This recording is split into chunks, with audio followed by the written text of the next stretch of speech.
वसुदेवसुतं देवं कंसचाणूरमर्दनं देवकी परमानन्दं कृष्णं वन्दे जगद्गुरुं। गुरुर्ब्रह्मा गुरुर्विष्णु गुरुदेवो महेश्वर गुरु साक्षात् परब्रह्म तस्मै श्री गुरुवे नमः। नारायणं नमस्कृत्यं नरं चैव नरोत्तमं देवीं सरस्वती व्यासं ततो जयमुदीरयेत् ततो जयमुदीरयेत्।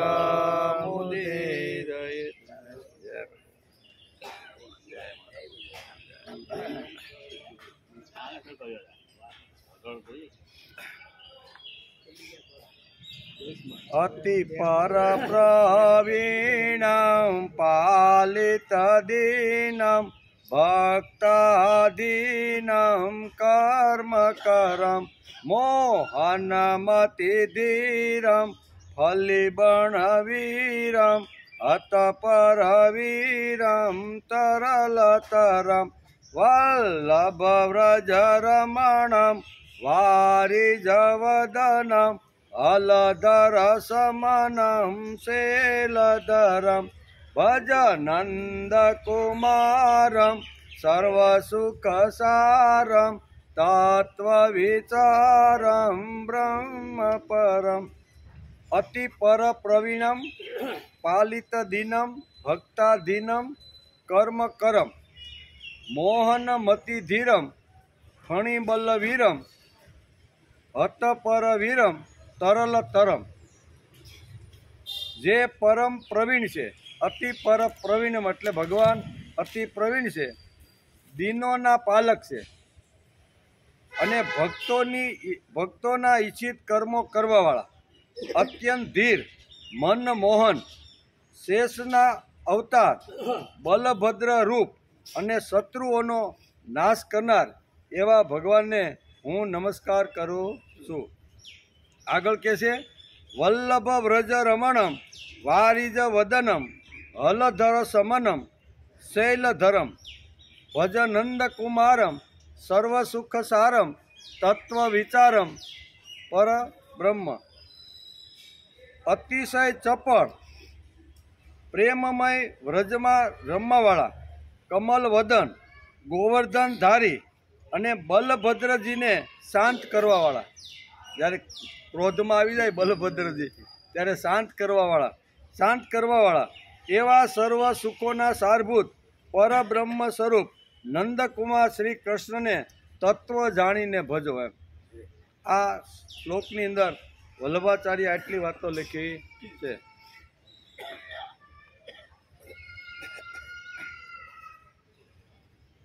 ગઈકાલે આપણે સ્કંદ 10 અધ્યાય 13 બ્રહ્માજીનો મોહ અને તેનો નાશ એનો વિચાર કર્યો એમ। બ્રહ્માજીને પણ મોહ થયો હતો કે આ લીલા કરવા માટે ગયા છે એ કેવી લીલા કરે છે, એને પણ મોહ થયો હતો। તેથી વાસરડા અને ગોપ બાળકોને ઉપાડી અને એ ક્યાં લઈ ગયા? બ્રહ્મપુરીમાં। બરોબર, 1 વર્ષ પછી આવ્યા કે શું થયું છે જરીક જોવો તો ખરો। આ બધા વાસરડા ઘેરે ગયા કે હું ગોતે છે કે કેમ કરે છે વ્રજવાસીઓ। તો ભગવાને જેટલા વાસરડા ગયા હતા એટલા વાસરડા પાછા ફરીથી ઊભા કરી દે। જેટલા ગોવાળ હતા ને એવા જ ગોવાળ, એવા જ હાથની અંદર આવી રીતે જે કાંઈ કળાઓ જે હતી ને એ બધી કરી દીધી। આમ કરીને 1 વર્ષ પછી આવે છે પાછા, એનો આપણે ગઈકાલે વિચાર કર્યો। સુખદેવજી મહારાજ કહે છે કે હે રાજા પરીક્ષિત, રસિક સંતોની વાણી, કાન અને હૃદય ભગવાનની લીલાનું ગાન, શ્રવણ અને ચિંતન માટે જ હોય છે। ભગવાન શ્રી કૃષ્ણ વાસરડા ન મળતા યમુના કિનારે પાછા આવ્યા, પરંતુ ગોપ બાળકો શ્રી કૃષ્ણને દેખાયા નહીં। ભગવાન શ્રી કૃષ્ણે વાસરડા અને ગોપ બાળકોની માતાઓને તથા બ્રહ્માજીને પણ આનંદ થાય એવી લીલા અત્યારે યમુના નદીના કિનારા ઉપર ભગવાને કરેલી છે। તે માટે પોતાના અનેક રૂપો ધારણ કરી અને વાસરડાના રૂપમાં ને ગોપના રૂપની અંદર ભગવાન પોતાનું જ રૂપ મૂકી અને આવી રીતનું કરવા લાગ્યા. એ આપણે ગઈકાલે જોતા હતા. બ્રહ્માજીએ બંને જગ્યાએ બંનેને જોયા. બ્રહ્માજી તો વિચારમાં પડી ગયા કે બ્રહ્મપુરીમાંથી હું આવું છું ત્યારે અહીંથી જે વાસરડા અને ગોપોને લઈ અને અચેત કરીને ત્યાં મારી પાસે રાખ્યા હતા એ તો હું જોઈને હજી આવ્યો છું. અહીં પૃથ્વી ઉપર આવ્યા પછી યમુનાના કિનારા ઉપર એના એ જ વાસરડા, એના એ જ ગોપાળ, એનો એ જે કાંઈ એની પાસે ઇન્સ્ટ્રુમેન્ટ સાધનો છે એ બધું જ એની પાસે છે. આ જોઈને અવાક થઈ ગયા. વિચાર કરવા લાગ્યા કે પૃથ્વી ઉપર અત્યારે હું આ જોઈ રહ્યો છું એ હાચા વાસરડા છે કે હું જે બ્રહ્મપુરીમાં મૂકીને આવ્યો છું એ એકદમ આશ્ચર્યચકિત થઈ ગયા. એનો પણ આપણે ગઈકાલે વિચાર કર્યો. પરંતુ બંનેમાં કયા પહેલાના ગોપો બાળકો છે અને કયા પાછળના તે જાણી શક્યા નહીં. ભગવાન શ્રી કૃષ્ણની માયામાં તો બધા મુગ્ધ થઈ રહ્યા છે. બ્રહ્માજી શ્રી કૃષ્ણના અગાઉ જોયેલા મહિમાનું વારંવાર સ્મરણ કરીને તેમના ચરણોમાં પડી ગયા. આ બધી લીલા એને જોઈ કે ના જે લીલા કરવા માટે આવ્યા છે મેં એનો આવી રીતનું શું કહેવાય પરીક્ષા લીધી, પરીક્ષામાં હું નાપાસ થયો અને ભગવાન તો પાસ થઈ ગયેલા છે. એમ કરી અને રથમાંથી ઉતરી અને ભગવાનના ચરણ પકડી લીધા. ભગવાનના ચરણ પકડ્યા પછી કહે છે કે હે ભગવાન, મેં તમને હજી સુધી ઓળખી શક્યા નહીં. આમ કરીને વારંવાર એ સ્તુતિ કરે છે અને સ્તુતિનો અધ્યાય 14મો આજથી શરૂ થાય છે. બરાબર, ગઈ આવ્યા હતા અધ્યાય 14મો. એમાં પણ આપણે 2 શ્લોકોનો વિચાર કર્યો હતો. એમ કે બ્રહ્માજીએ 1 થી 40 શ્લોકની અંદર ભગવાન શ્રી કૃષ્ણની સ્તુતિ કરેલી છે. એ આ અધ્યાયના 14મા અધ્યાયના આવે છે. પ્રભુ જે લોકો જ્ઞાન માટે પ્રયત્ન ન કરતા પોતાના સ્થાન પર સ્થિત રહીને માત્ર સત્સંગ કરે છે અને આપના પ્રેમી સંતો દ્વારા ગવાયેલી આપની લીલા કથાઓનું શરીર, વાણી અને મનથી આદરપૂર્વક સેવન કરે છે એને જીવનનું લક્ષ્ય અને જીવનનો આધાર બનાવી લે છે. તેઓ હે અજીત આપના ઉપર પણ વિજય પ્રાપ્ત કરી લે છે અને આપ તેમની ભક્તિને વશ થઈ જાઓ છો. આમ બ્રહ્માજી અત્યારે ભગવાનને સ્તુતિ કરતા કહે છે કે જે જ્ઞાની લોકો નથી કરી શકતા, જે તપસ્વી લોકો કરી નથી શકતા, બરાબર ને, એવા ભક્તો અહીંયા તમને પણ આવી રીતના વાંકા વાળીને એ કામ તમારી પાસે કરાવી લે છે. આવા કે છે. સત્સંગનો મહત્વ અહીં સમજાયું છે. ભગવાન આપની ભક્તિ બધી રીતે કલ્યાણદાયી છે. જે લોકો તેને છોડીને માત્ર જ્ઞાન પ્રાપ્તિ માટે શ્રમ કરે છે અને કષ્ટ સહે છે તેમને તો માત્ર દુઃખો જ હાથમાં આવે છે. અહીંયા ભક્તિનું મહત્વ સમજાવતા કહે છે કે જ્ઞાની લોકો ઘણા બધા થોથા આમ તેમ ઉથલાવી અને જ્ઞાન પ્રાપ્ત કરવાનો પ્રયત્ન કરે છે, પણ એ તો ખાલી જો ભક્તિ નહીં કરતા હોય ને તો આ ખાલી શું કહેવાય થોથા ઉથલાવવાનો પરિશ્રમ જ કરી રહ્યા છે. એમ અત્યારે ભગવાનની સ્તુતિ કરતા અહીંયા બ્રહ્માજી કહે છે જે લોકો તેને છોડીને માત્ર જ્ઞાન પ્રાપ્તિ માટે શ્રમ કરે છે અને કષ્ટ સહે છે તેમને તો માત્ર દુઃખો જ હાથ લાગે છે, બીજું કંઈ નહીં. જેમ ભૂસું ખાંડનાને માત્ર પરિશ્રમ જ હાથ લાગે છે, ચોખા નહીં. એમ ચોખાનું ભૂસું હોય ને ફરીથી એને ખાંડે તો શું આવે, એમાં કાંઈ ચોખા મળે નહીં. એટલે અહીંયા બહુ સરસ મજાના 1 થી 40 શ્લોકની અંદર બ્રહ્માજી અત્યારે ભગવાનની 2 હાથ જોડીને સ્તુતિ કરે છે કે અહીંયા ભક્તિનું મહત્વ સમજાવ્યું છે. શ્રીમદ ભાગવતની અંદર ભાગવતકાર વેદવ્યાસ ભક્તિ કરવા માટે જન્મ લીધો છે. ભક્તિની જ વાતો ભાગવતની અંદર છે. જે 12 સ્કંદ અને 18,000 શ્લોકની અંદર વેદવ્યાસે જે સ્કંદની અંદર જે લખ્યું છે એમાં ભક્તિને પ્રાધાન્ય આપ્યું છે. ભક્તિ પછી બધું આવે, જ્ઞાન આવે, કર્મયોગ આવે, જે કાંઈ બધી સાધના છે, તપસ્યા છે, પણ પ્રથમ આ ભક્તિનું મહત્વ સમજાવ્યું છે. અહીં કે ભક્તિનું મહત્વ સમજાવતા એવું અહીં કહે છે કે ભક્તિ વગર જીવન બદલવું શક્ય નથી. તો આપણને એમ થાય કે ભક્તિ એટલે શું? એમ ઘણીવાર એમ થાય કે વારંવાર ભક્તિની વાત ભાગવતકાર વેદવ્યાસ કરે છે, તો આ ભક્તિનું મહત્વ શા માટે અને કેવી રીતનું છે એ બહુ સરસ રીતે સમજાવતા કહે છે. શું કહે છે? હે અચ્યુત, હે અનંત, 2 હાથ જોડીને આ શ્લોકમાં કહે છે કે આ લોકમાં પહેલાં પણ અનેક યોગી પુરુષો થઈ ગયા. બ્રહ્માજી અત્યારે અહીંયા ભગવાનને કહે છે કે આ પહેલાં પણ અનેક યોગી પુરુષો થઈ ગયા છે. જ્યારે તેમને યોગ વગેરે દ્વારા આપની પ્રાપ્તિ ન થઈ ત્યારે તેમણે પોતાના લૌકિક અને વૈદિક સઘળા કર્મો આપણા ચરણોમાં સમર્પિત કરી દીધા. તે સમર્પિત કર્મોથી જ આપણી લીલા કથાથી તેમને આપની ભક્તિ પ્રાપ્ત થઈ છે. તે ભક્તિથી જ આપણા સ્વરૂપનું જ્ઞાન પ્રાપ્ત કરીને તેમણે ખૂબ જ સરળતાથી આપણા પરમપદને પ્રાપ્ત કરી લીધું છે. જ્ઞાનીજનો કરતાં ભક્તિનું મહત્ત્વ સમજાવતા કહે છે કે ભક્તિની અંદર આટલી મોટી તાકાત છે. પરબ્રહ્મ પરમાત્મા સુધી પહોંચવાનું હોય, બરાબર ને, તો એના માટે ભક્તિ એક જ ઉપાય છે. એમાં વેદ વ્યાસને લખવાનું છે. સુખદેવજી મહારાજ રાજા પરીક્ષિતને અત્યારે ગંગા મૈયાના પવિત્ર કિનારા ઉપર 7 દિવસનો અન્નસન્ન લઈને જે રાજા પરીક્ષિત બેઠો છે એને આ વાતો સમજાવી રહ્યા છે. આ આખી ઘટના અત્યારે સમજાવે છે કે આવી રીતના બ્રહ્માજીને મોહ થયો અને મોહ દૂર કરવા માટે ભગવાને અહીંયા વાસરડા અને અહીંયા ગોપબાળકોના રૂપ લઈ અને બ્રહ્માજીને બતાવી આપ્યું. બ્રહ્માજી પગમાં પડી ગયા. આમ પરીક્ષિત રાજાને બહુ સરસ રીતે સમજાવે છે. યોગીએ પોતાના વૈદિક લૌકિક અને વૈદિક સઘળા કર્મો આપણા ચરણમાં સમર્પિત કરી દીધા છે. સમર્પિત કર્મોથી ભક્તિ પ્રાપ્ત થઈ જાય છે. ભગવાને મને જે કાંઈ અક્કલ આપી, હોશિયારી આપી અથવા કર્મ કુશળતા આપી, એ કર્મ કુશળતાથી માણસે ભક્તિ કરી લેવી જોઈએ. જેની દરેક માણસ પાસે અલગ અલગ પ્રકારની કળા કુશળતા હોય છે, બરાબર ને. લુહાર પાસે એની કળા હોય છે, સુતાર પાસે એની કળા હોય છે, ખેડૂત પાસે એની કળા હોય, સોનીનું કામ કરતા હોય, તો એ અલગ અલગ લોકો પાસે સમાજની અંદર અલગ અલગ કલાઓ ભગવાને માણસની અંદર મૂકેલી છે. એ કલાથી જ ભગવાનની પ્રાપ્તિ થાય છે.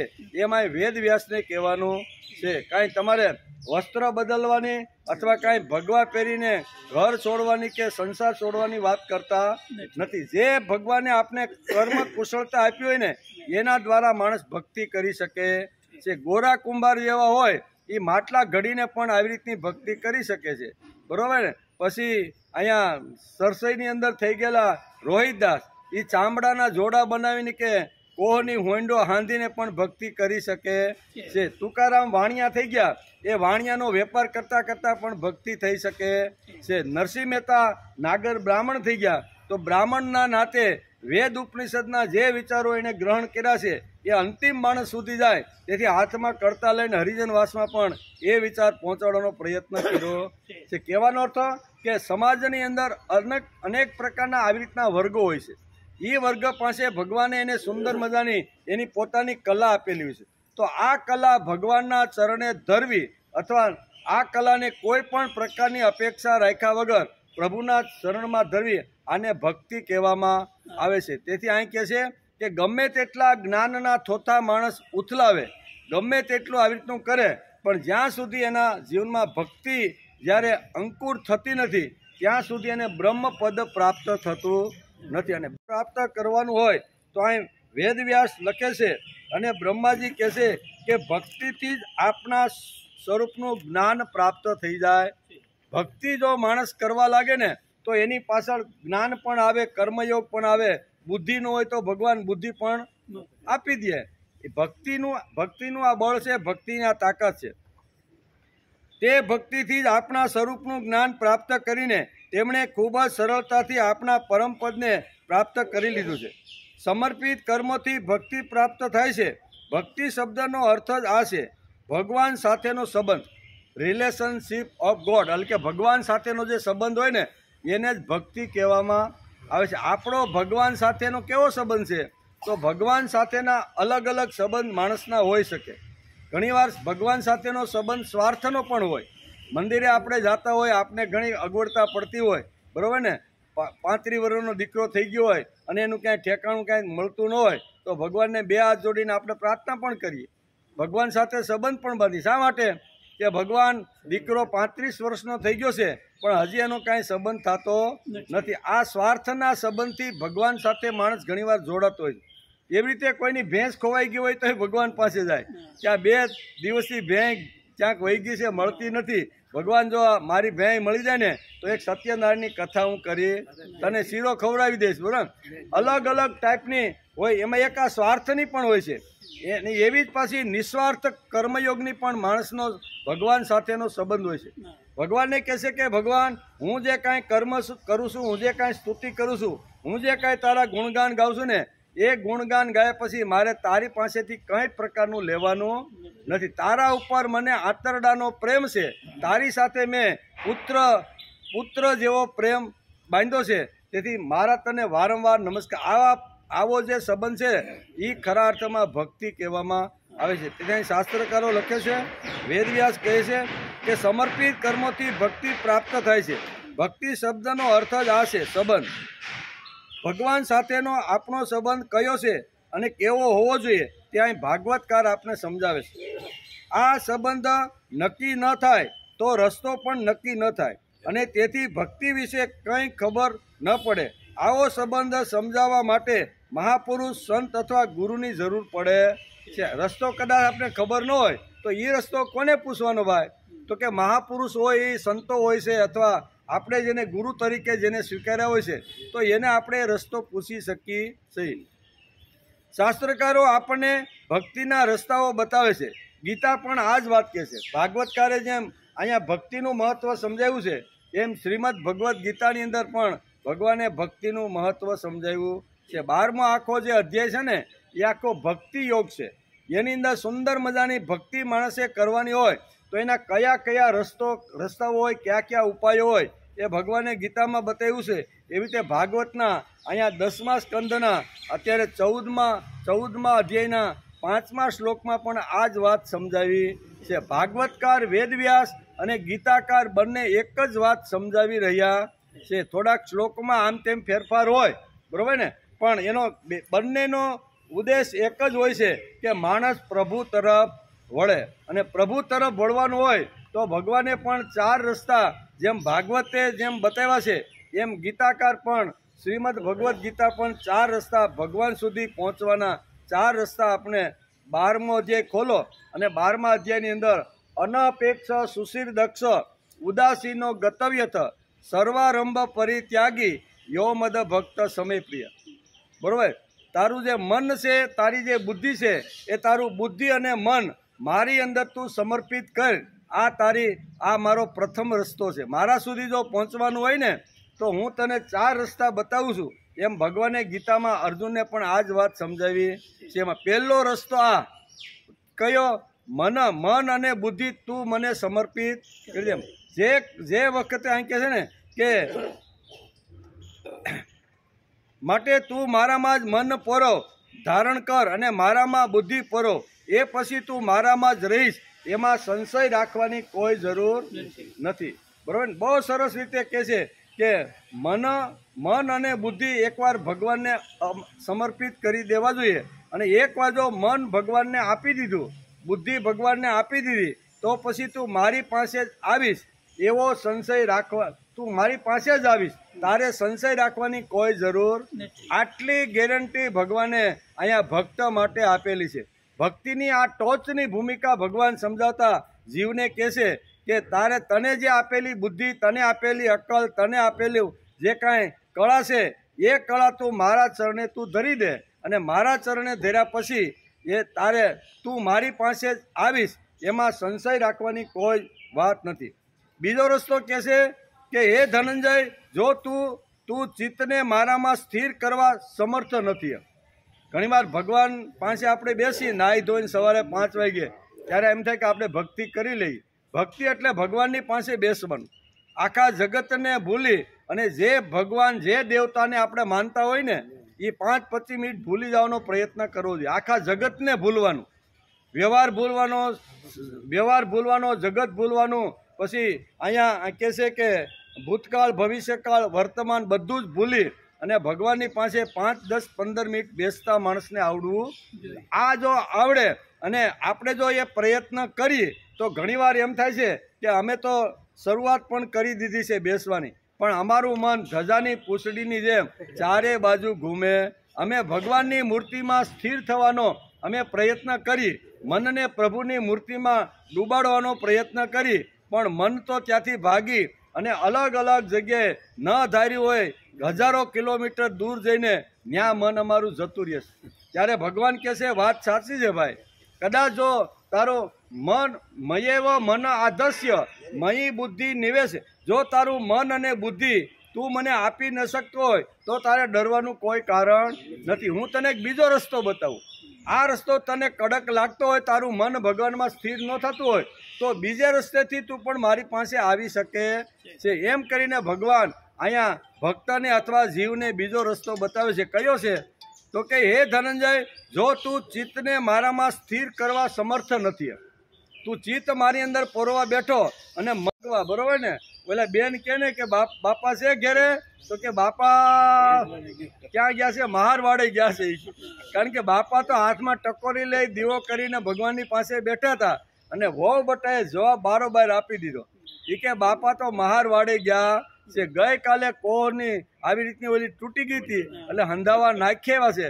એટલે એ વિચાર કરે છે કે અટાણે રાણિયાએ હાંધી દીધી છે કે કેમ, એટલે બાપા ક્યાં ગયા છે?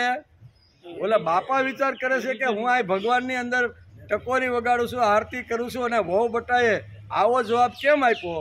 અને ત્યારે બાપા એને પૂછે બેટા હું આ ઘરમાં છું ને? એ કે બાપા તમે ઘરમાં હતા, ભગવાનની પાસે હતા, દીવાબત્તી કરતા, પણ તમારું મન ક્યાં હતું? ત્યાં પૂગી ગયું હતું કે આજ જો હાંધી ગયા તો સારું, એટલે બે રજકાના કેરા કોરા રહી ગયા છે ને એ સારી રીતે પાઈ દઉં. એમ કહેવાનો અર્થ, મન જો તારું ભગવાનની મૂર્તિમાં જો સ્થિર ન થતું હોય ને તો તારા માટે હું એક બીજો ઉપાય બતાવું છું. 4 રસ્તા ભગવાન અહીં બતાવે છે. કોને? જીવને. જીવ ભગવાન સુધી પહોંચવા માટેના સુંદર મજાના 4 રસ્તા બતાવે છે. એમાં બીજો રસ્તો કહે છે કે જો તું ચિત્તને મારામાં સ્થિર કરવા સમર્થ નથી તો અભ્યાસ યોગ વડે મને પામવાનો પ્રયત્ન કર. કેવો? અત્યારે આપણે અભ્યાસ કરવા માટે જ બેઠા છીએ. આ કદાચ મન આપણું લાગતું ન હોય ને તો આપણે કોઈ શાસ્ત્રનો, કોઈ આવી રીતના વાંગમયનો અભ્યાસ કરી અને માણસે ત્યાં સુધી પહોંચવાનો પ્રયત્ન કરવો જોઈએ. તેથી અહીં ભગવાન બીજો રસ્તો કહે છે કે કદાચ ચિત્ત પરોમાં તારું મન લાગતું ન હોય મારી મૂર્તિમાં તો હું તને બીજો રસ્તો બતાવું છું. અભ્યાસ યોગેન તત્વો. શું કહે છે? તું અભ્યાસ યોગ દ્વારા મને પ્રાપ્ત કરી શકે છે. ભગવાન આ પણ અઘરું છે.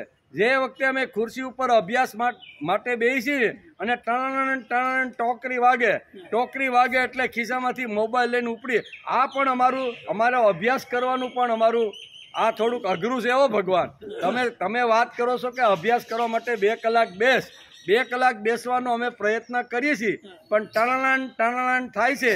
એ પોતે તો આવી તો ડિસ્ટર્બ થઈ જાય છે, પણ 50 જણાને બીજાને પણ ડિસ્ટર્બ કરે છે. ભગવાન અમારા માટે તો આ અઘરું છે. આના કરતાં હવે બીજો કાંઈ રસ્તો તારી પાસે હોય ને તો કાંઈ ત્રીજો રસ્તો બતાય. મન લાગતું નથી, આ પહેલી વાત. પછી મન ન લાગતું હોય તો અભ્યાસ કર. અભ્યાસમાં પણ અમે અમારો વ્યવહાર લઈને જ અમે ખુરશી ઉપર બેસી છીએ. વ્યવહારને 2 કલાક માટે ઘેરે મૂકીને આવવાનો માણસે પ્રયત્ન કરવો જોઈએ. આપણે મોબાઈલ ઘેરે રાખી દેવાનો, અને જો સંયમ ન રહેતો હોય ને તો અહીં બંધ કરીને 2 કલાક બેસવાનો માણસે પ્રયત્ન કરી લેવો. આને ખરો અભ્યાસ યોગ કહેવામાં આવે છે. નકર બેઠા હોય ખુરશી ઉપર પણ આપણને એમ થાય કે હમણાં ઓલા ભાઈનો ફોન આવવાનો છે ને, એટલે મન આપણું ક્યાં હોય? એને કીધું હોય અમે 11 વાગ્યા સુધી વડલાઈ થશી, તારે કામ હોય તો ત્યાં ફોન. એટલે ઓલો ભાઈ રાહ જોઈને બેઠો હોય કે મારે કામ હતું, એટલે અહીંયા 2-3 વખત ઉઠીને આડાહવળો જાય. ઘણા તો અહીંયા વાતો કરતાં કરતાં પણ ફોન આવે ખિસ્સામાંથી, અને અહીંયા આપણી વાત ચાલતી હોય, બરાબર? તો કેટલા લોકોને ડિસ્ટર્બ થાય. તો ભગવાન કે કાંઈ વાંધો નહીં ભાઈ, અભ્યાસ કરવામાં તું અસમર્થ હોય ને તો મારા ખિસ્સામાં તો ઘણા બધા મારા સુધી આવવાના રસ્તા મેં રાખી મૂકેલા છે. એમ કરીને ત્રીજો રસ્તો બતાવે છે. ભગવાન કહે છે અભ્યાસમાં પણ જો તું અસમર્થ હશે તો મારા માટે કર્મ કરવા તત્પર થઈ જવાય. કોઈ પણ પ્રકારની અપેક્ષા રાખ્યા વગર નિસ્વાર્થ ભાવે કર્મયોગ કર. અડધો કલાક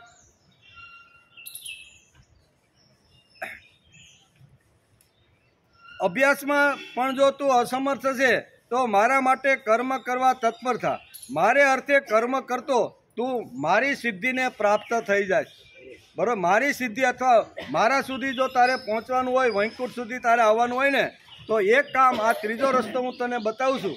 2 રસ્તા કદાચ તને અઘરા લાગતા હોય, બરાબર ને, મન મારી અંદર પોરવાનું અઘરું લાગતું હોય, પછી અભ્યાસ કરવાનો અઘરું તને લાગતું હોય, તો હું તને એક ત્રીજો રસ્તો બતાવું છું. કોઈ બહેન કયો ને બંધ કરી દે, મનસુખબહેન કી. ભગવદ્ ગીતા 2 એક જ રસ્તા ઉપર ચાલે છે. બંનેને એક જ વાત કહેવાની છે કે જીવને જો શિવ બનવાનું હોય, જીવ તત્વમાંથી શિવ તત્વ જો સુધી પહોંચવાનું હોય ને, તો આ 4 રસ્તા ઉત્તમ છે. એ 4માંથી કોઈ પણ રસ્તા ઉપર તું મારી સુધી આવી શકે, ચડ ઉતર નથી. એમ આપણે ઘણીવાર કોલેજમાં જ્યારે અમે ભણતા ને, ત્યારે અમારા કાળમાં એમ કે 4 જ ફેકલ્ટી આવતી. એમ કાં તો તમે કોમર્સમાં જાઓ, કાં તો તમે સાયન્સમાં જાઓ, કાં તો તમે આર્ટ્સમાં જાઓ, અને કાં તો ખેતીવાડીમાં જાઓ. આ 4થી 5મી એકેય હતી. હવે રાફડો ફાટ્યો છે બધું. હવે તો તમારે નવું તમે આપણે કલ્પના ન આવે ને એટલું બધું ખુલી ગયું છે. પણ જૂના જમાનાની અંદર 4 જ વાતો હતી. કેટલી? તો એમાં વિદ્યાર્થીને જેને આર્ટ્સની અંદર જેનું મન કામ કરતું હોય ને, એ આર્ટ્સમાં જાય. કોમર્સ એટલે જેને આવી રીતનો વિનિમય અથવા આવો કાંઈ વેપાર કાંઈ કરવાનો હોય અને એ બુદ્ધિ એની કામ કરતી હોય તો એ કોમર્સમાં જાય, બરાબર. કોઈ સંશોધક હોય તો એ સાયન્સમાં જાય. કોઈ ખેતીવાડીમાં ઘણા બધા સંશોધનો આવી રીતના કરવાના હોય છે, બરાબર, તો એવા ખેતીવાડીમાં જાય. એ 4 રસ્તા હારા જ છે. એક રસ્તો ચડિયાતો છે ને એક ઉતરતો છે એવી વાત નથી. માણસના મન ઉપર બધું આધાર રાખે છે કે મારું મન અત્યારે કઈ વાત ગ્રહણ કરવા તૈયાર છે, એમાં એને જાય તો જ એમાં એનો વિકાસ થાય. આપણે કોમર્સમાં જવાનું હોય અને આપણું મન આર્ટ્સનું હોય અને ફરજિયાત આપણે કોમર્સનો વિષય લીધો હોય તો એમાં એ માણસ પારંગત થતો નથી. સર્ટિફિકેટ ખાલી મળે પણ એને જે અંદરથી જે કાંઈ વાતો છે એ વાતો એના જીવનમાં સ્થિર થતી નથી. તેથી તેવા જ અહીં ભક્તિના 4 રસ્તા ભગવાને બતાવ્યા છે, બરાબર ને. એ નાના આ રસ્તો મોટો, એના કરતાં નાનો, એના કરતાં નાનો, એવી વાત કોઈ ભગવાને કરી નથી. 4માંથી કોઈ પણ એક રસ્તે તું મારા સુધી આવી શકે છે. પ્રથમ રસ્તો બતાવ્યો, મયેવ મન આધસ્ય મયી બુદ્ધિ નિવેશય નિવશિષ્યસી મયેવ અથ ઉર્ધ્વમ ન સંશય. તું એકવાર તારું મન અને બુદ્ધિ મને સમર્પિત કરી દે, પછી તું મારા સુધી આવીશ, એમાં સંશય રાખવાની કોઈ તારે જરૂર નથી. અને કદાચ તને આ રસ્તો અઘરો પડતો હોય તો અભ્યાસ યોગેન તતો મામી સાપતુમ ધનંજય. બીજો રસ્તો હું તને બતાવું છું કે અભ્યાસ મારફતે તું મારા સુધી પહોંચી શકે છે. અભ્યાસમાં પણ તને અગવડ થતી હોય, તારું મન સ્થિર ન રહેતું હોય, ભલે ઇન્દ્રિયો આમ આડાવડી જો ભાગતી હોય સાંભળતી વખતે, તો પણ એના કરતાં ત્રીજો રસ્તો હું તને બતાવું છું કે અપેક્ષા રાખ્યા વગર તું નિષ્કામ કર્મયોગ કર. અડધો કલાક, 2 કલાક, 24 કલાકમાં જેટલો ટાઈમ મળે એમાં કોઈ પ્રકારની ફળની અપેક્ષા રાખ્યા વગર તારું જે મન છે, તારી જે બુદ્ધિ છે, તારી જે ઇન્દ્રિયો છે, એ ઇન્દ્રિયોને નિષ્કામ કર્મમાં જોડી દે. આ ત્રીજો રસ્તો ભગવાને બતાવ્યો છે. ત્રીજો રસ્તો બતાવીને કે કદાચ ભાઈ અર્જુનભાઈ તમને કદાચ આ અઘરું લાગતું હોય, અર્જુનભાઈને કહે કે અર્જુનભાઈ તમને જો અઘરું લાગતું હોય તો હું તમને એક ચોથો રસ્તો પણ બતાવું છું. કયો? કે કર્મયોગ કદાચ તું મારી અંદર આવી રીતનો કર તો અહીં કહે છે ને કે જે તું કાંઈ કર્મ કરે ને, કર્મયોગ તો તે કરી લીધો, પણ કર્મયોગ કર્યા પછી એ તું મારા ચરણની અંદર સમર્પિત કરી દે. આ ચોથો રસ્તો બતાવ્યો કે જો એ કરવામાં પણ તું અશક્ત છે તો મારા માટેના કર્મો યોગનો આશ્રય કરી વશ કરેલા ચિત્તવાળો થઈને સર્વ કર્મફળનો ત્યાગ કરી અને મારા ચરણની અંદર જે કર્મયોગ કર્યો છે એ મારા ચરણમાં તું મૂકી. આવા સુંદર મજાના રસ્તાઓ ભગવાને પ્રભુ સુધી પહોંચવા માટેને બતાવ્યા છે. ભાગવતકાર પણ એ જ કહે છે કે હે અચ્યુત, હે અનંત, આ લોકમાં પહેલાં પણ અનેક યોગી પુરુષો થઈ ગયા છે. જ્યારે તેમને યોગ વગેરે દ્વારા આપની પ્રાપ્તિ ન થઈ, યોગીઓ થઈ ગયા, યોગ દ્વારા તમારી પ્રાપ્તિ ન થઈ શકી, તમારી પ્રાપ્તિ ન થઈ, ત્યારે તેમણે પોતાના લૌકિક અને વૈદિક સઘળા કર્મો આપણા ચરણમાં સમર્પિત કરી. આ ચોથો રસ્તો જે ગીતાકારે જે બતાવ્યો છે એ ભાગવતકાર જ અહીં 5મા શ્લોકની અંદર 10મા સ્કંદના અહીંયા 14મા અધ્યાયમાં આ જ વાત સમજાવે છે કે જ્યારે યોગીઓ આવી રીતના યોગ કરી સાધના કરી તપસ્યા કરી અને છતાં આપને પામી શક્યા નહીં. તો એને ચોથો રસ્તો એ અપનાવ્યો કે જે કાંઈ અમે યોગિક કર્મો જે કાંઈ કરી છે, વૈદિક કર્મો કરી છે, એ ભગવાનના ચરણમાં સમર્પિત કરી દીધા, ત્યારે જ એ લોકોને સફળતા અથવા એને ફળ પ્રાપ્ત થયું છે. એમ અત્યારે અહીંયા 1 થી 40 શ્લોકમાં સ્તુતિ કરતા અહીંયા બ્રહ્માજી અત્યારે ભગવાન કૃષ્ણને આ પોતાને આ સમજાવે છે. પોતાના વૈદિક અને વૈદિક સઘળા કર્મો પોતાના ચરણમાં સમર્પિત કરી દીધા. તે સમર્પિત કર્મોથી તથા આપણી લીલા કથાથી તેમને આપણી ભક્તિ પ્રાપ્ત થઈ ગઈ. આ ભક્તિ પ્રાપ્ત કરવા માટેના ભગવાને આ 4 રસ્તા બતાવ્યા છે કે આ 4 રસ્તામાંથી કોઈ પણ રસ્તે માણસ ભક્તિ પ્રાપ્ત કરીને મારા સુધી પહોંચી શકે છે. એમ ભાગવતકાર વેદવ્યાસ લખે છે. અને બ્રહ્માજી અત્યારે અહીંયા ભગવાનને સ્તુતિ કરતા 1 થી 40 શ્લોકમાં કહે છે. બ્રહ્માજી કહે છે કે હે ભગવાન, હે અનંત, આપના સગુણ નિર્ગુણ બંને સ્વરૂપનું જ્ઞાન પ્રાપ્ત થવું મુશ્કેલ હોવા છતાં પણ નિર્ગુણ સ્વરૂપનો મહિમા ઇન્દ્રિયોનો પ્રત્યાહાર કરીને શુદ્ધ અંતઃકરણથી જાણી શકાય છે. જાણવાની પ્રક્રિયા એ છે કે વિશેષ આકારનો પરિત્યાગ કરીને આત્માકાર અંતઃકરણનો સાક્ષાત્કાર કરવામાં આવે. આ આત્માકારતા ઘટ ઇત્યાદિ રૂપથી જેમ સમાન જ્ઞેય નથી, બલકે આવરણનો ભંગ માત્ર છે. આ સાક્ષાત્કાર આ બ્રહ્મ છે, હું બ્રહ્મનો છું એ પ્રમાણે નહીં, બલકે સ્વયં પ્રકાશ રૂપે થાય છે. પરંતુ હે ભગવાન, જે સમર્થ પુરુષોએ અનેક જન્મો સુધી પરિશ્રમ કરીને પૃથ્વીનો એક એક પરમાણુ, આકાશના હિમકણો અને ઝાકળના કણ તથા તેમાં ચમકતા નક્ષત્રો અને તારાઓને પણ ગણી નાખ્યા છે, તેમનામાં પણ ભલા એવું કોણ હોઈ શકે કે જે આપના સગુણ સ્વરૂપના અંત ગુણોને ગણી ન શકે? એ તમે જે કહેવા છો કે આ પૃથ્વીને ઉત્પન્ન કર્યા પછી આ બધું ગણી શકો છો. હે પ્રભુ, મારી કુટિલતા તો જુઓ. આપ અનંત આદિ પુરુષ પરમાત્મા છો અને મારા જેવા મોટા મોટા માયાવી પણ આપની માયાના ચક્કરમાં પડી ગયા.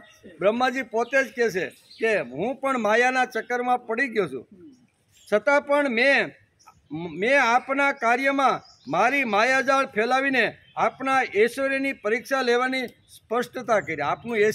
કેવું આપનું ઐશ્વર્ય છે, આ પૃથ્વી ઉપર તમે આવ્યા તો તમારી પરીક્ષા લેવા માટે મેં પણ આવી ધૃષ્ટતા કરી છે. એમ બ્રહ્માજી 2 હાથ જોડીને અહીંયા ભગવાનને સ્તુતિ કરે છે. હું આપની આગળ કાંઈ જ નથી, અર્થાત ન ગણ્યો છું. હું અગ્નિની સામે તણખલાની કોઈ વિસાત નથી. હે ભગવાન, હું રજોગુણ ઉત્પન્ન થયેલો છું, તેથી આપના સ્વરૂપને હું વાસ્તવિક જાણી શક્યો નહીં. તેથી જ મેં તમારા વાસરડા અને તમારા આ ગોપ બાળકોને મેં આવી રીતના હરણ કરીને હું બ્રહ્મલોકની અંદર લઈ ગયો. હું તમને ખરેખર ઓળખી શક્યો નહીં એમ અત્યારે કહે છે. આગળ કહે છે કે એવા માયા જડિત મોહના ઘોર અંધકારમાં હું અંધ થઈ રહ્યો હતો. હું આપનો સેવક છું, આપ મારા સ્વામી છો એવું સમજીને આપે મારા ઉપર કૃપા કરવી જોઈએ અને મારો અપરાધ જે છે એને તમારે ક્ષમા કરી દેવો. મેં તમારો ખૂબ જ મોટો અપરાધ કર્યો. કયો અપરાધ કર્યો?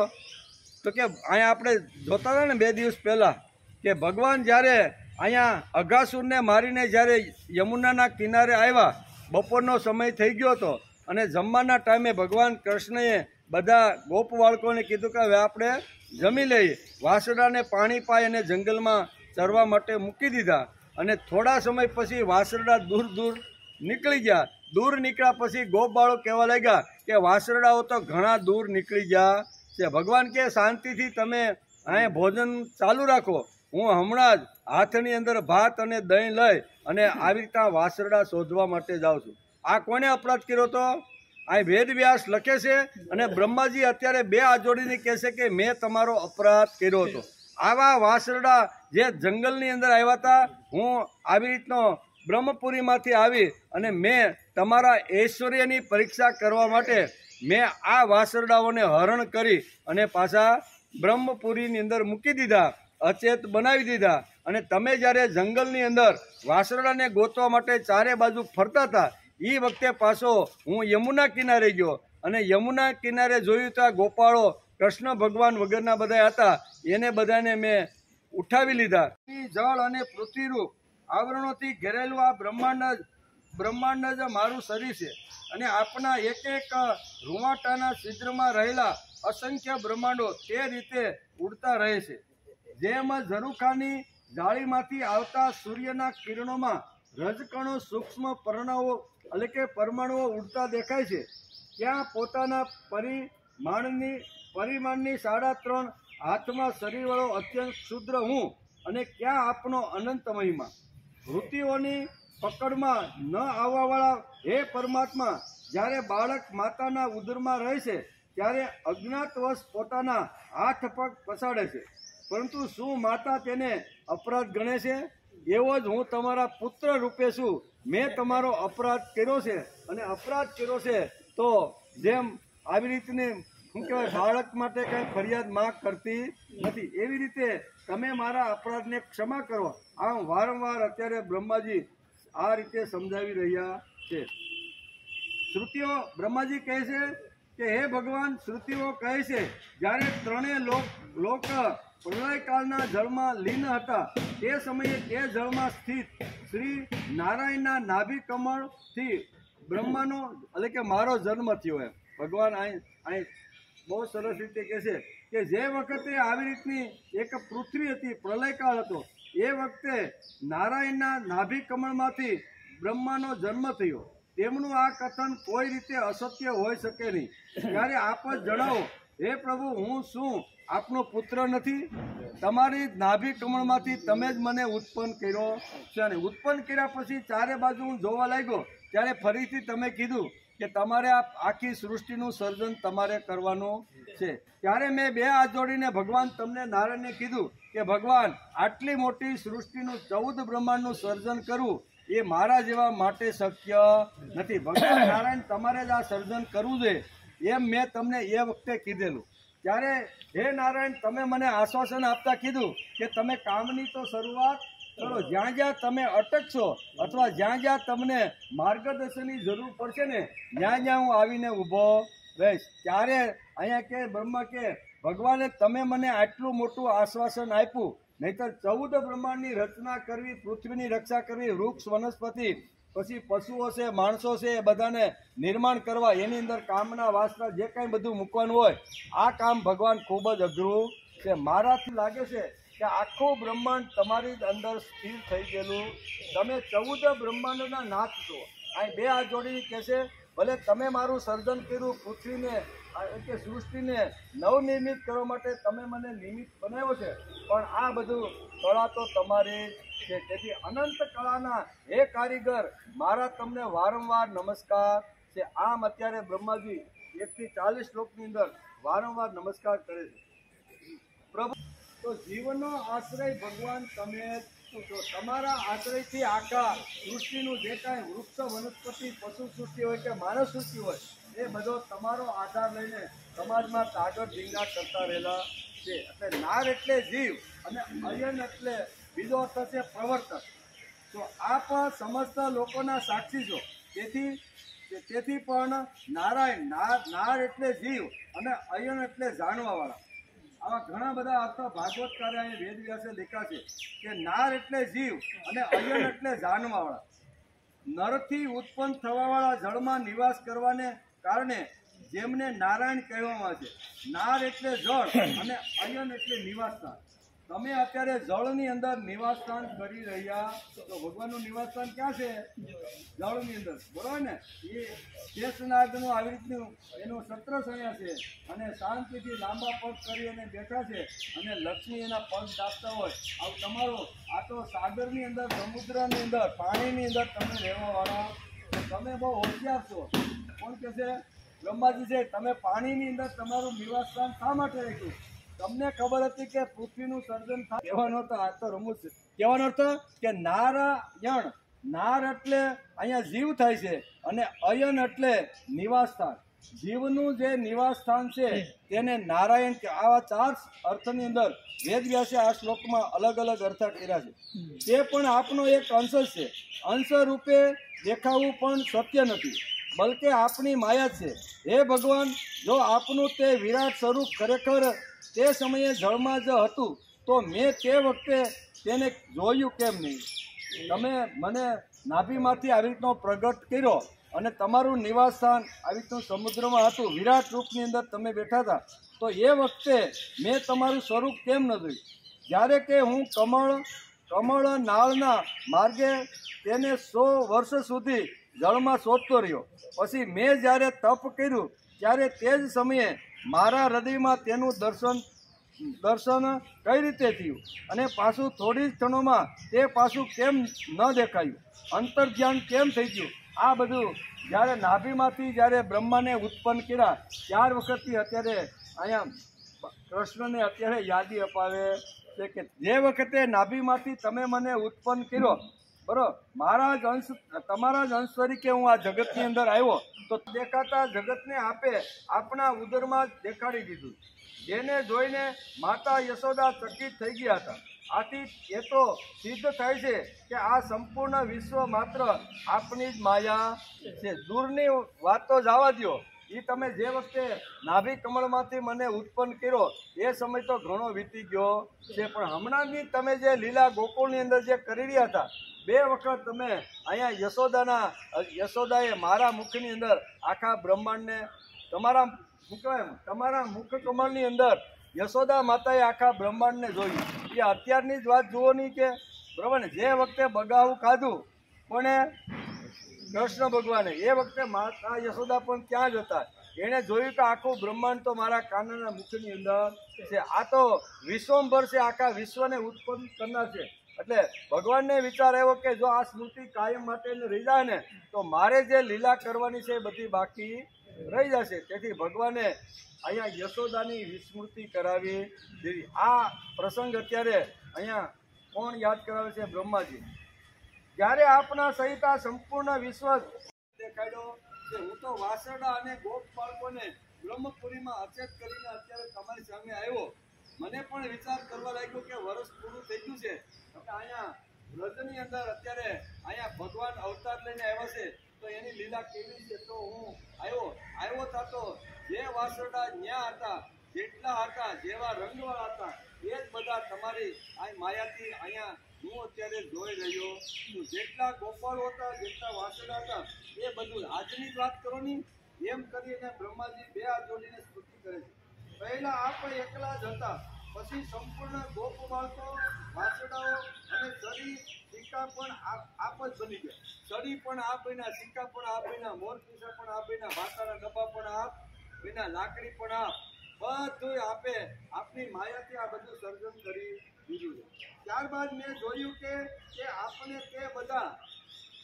તે બધા રૂપો ચતુર્ભુજ છે અને મારા સહિત બધા જ તત્વો તેમની સેવા કરી રહ્યા છે.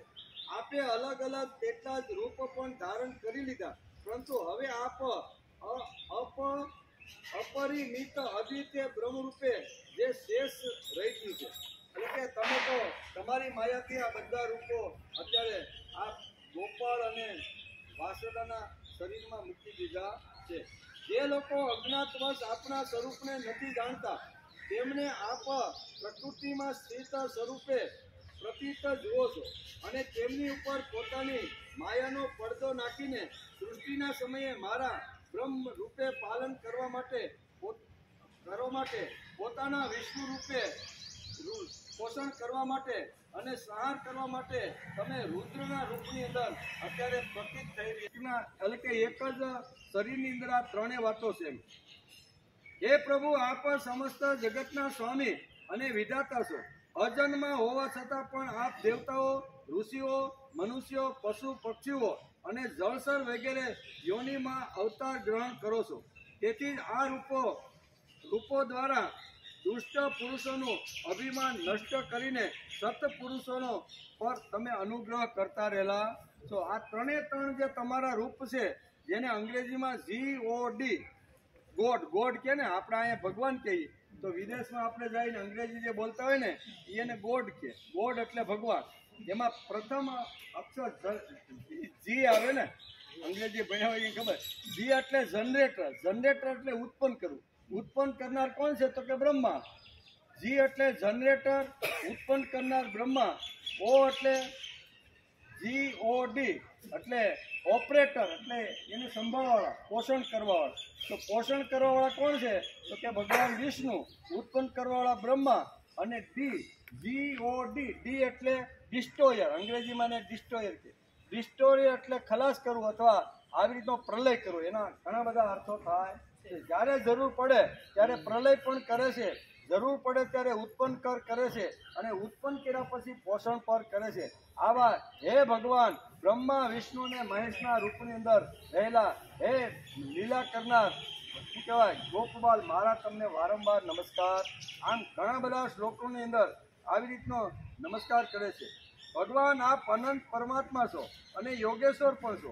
જે સમયે આપ પોતાની યોગ માયાનો વિસ્તાર કરીને લીલા કરવા માગો છો ત્યારે ત્રિલોકમાં એવું કોણ છે કે એ જાણી ન શકે આપની લીલા કયા, શા માટે અને ક્યારે અને કેટલી હોય છે.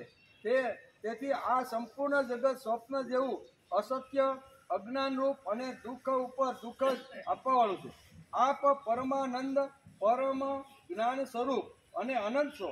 આ જગત માયાથી ઉત્પન્ન અને વિલીન થવા છતાં આપણી સત્તાની સત્ય જેવું પ્રતીત થાય છે.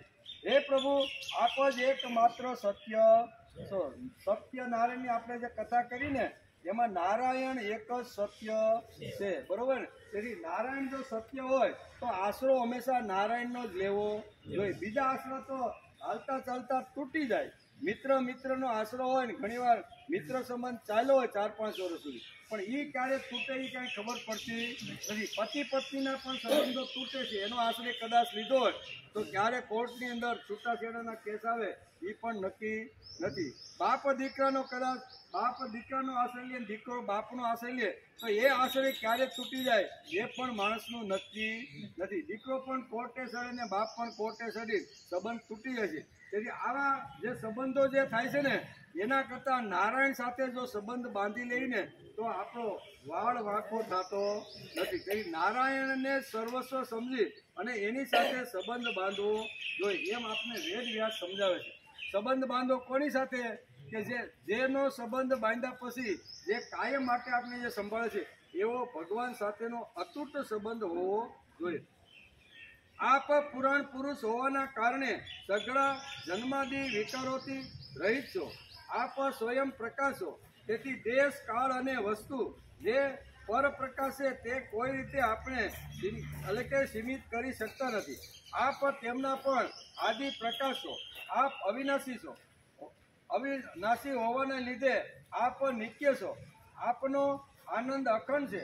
આપ શુદ્ધ નિરંજન સ્વરૂપ છો. આપ પૂર્ણ એક છો. સમસ્ત ઉપાધિઓથી મુક્ત હોવાના કારણે આપ અમૃત સ્વરૂપ છો. સુંદર મજાના 1 થી 40 શ્લોકની અંદર આ બધી સ્તુતિ અત્યારે બ્રહ્માજી ભગવાનને કરી રહ્યા છે. આપ સર્વ જીવોના આત્મા છો, જે ગુરુ રૂપી સૂર્યથી તત્વજ્ઞાન રૂપી દિવ્ય દ્રષ્ટિ પ્રાપ્ત કરીને તેનાથી આપનો પોતાના રૂપના સાક્ષાત કરે છે. તે આ જ મિથ્યા સંસાર સાગરને જાણે પાર કરી જાય છે. સંસાર સાગર મિથ્યા હોવાના કારણે તેનાથી પાર થવું એમ કહેવું પણ અવિચારી દ્રષ્ટિ છે. જે પુરુષ પરમાત્માને આત્મા રૂપે નથી જાણતા તેમને અજ્ઞાનને લીધે જ નામ સ્વરૂપ અખિલ પ્રપંચની ઉત્પત્તિનો ભ્રમ થઈ જાય છે. પરંતુ જ્ઞાન થતાં તેનો આત્યંતિક પ્રલય થઈ જાય છે. જેમાં દોરડામાં બ્રહ્મવશ સાપની પ્રતીતિ થાય છે અને બ્રહ્મ નિવૃત્ત થતાં તેની નિવૃત્તિ પણ થઈ જાય છે. સાપનું ઉદાહરણ અત્યારે વેદ વ્યાસ આપે છે કે રોડ ઉપર આપણે જતા હોય 10મા સ્કંદની અને અધ્યાય 14, બરાબર ને?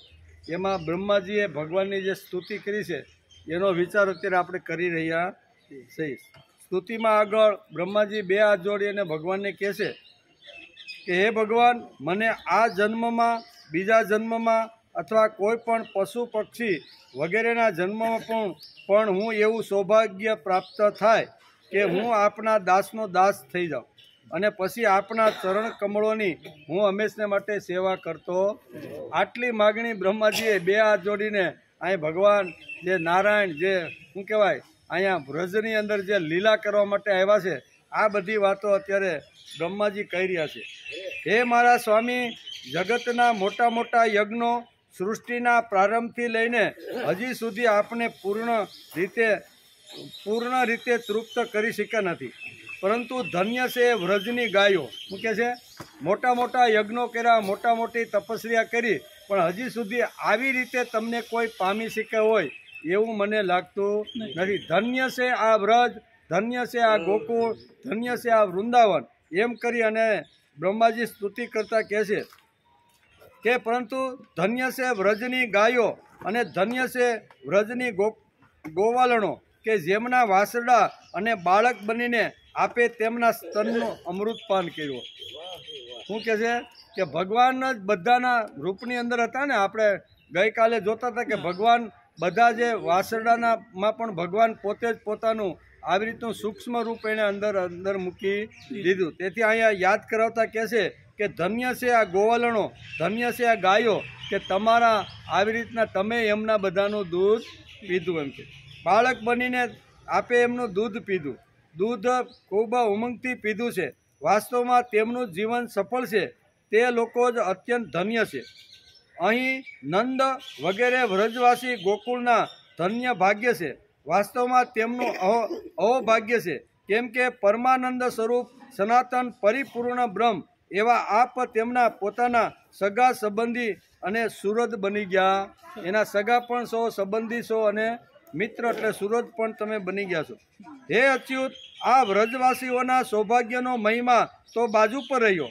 મન વગેરે 11 ઇન્દ્રિયોના અધિષ્ઠાતા દેવતાના રૂપમાં રહેનારા મહાદેવ વગેરે અમે લોકો ખૂબ જ ભાગ્યશાળી, મહાદેવ સહિત અમે બધા ભાગ્યશાળી છીએ.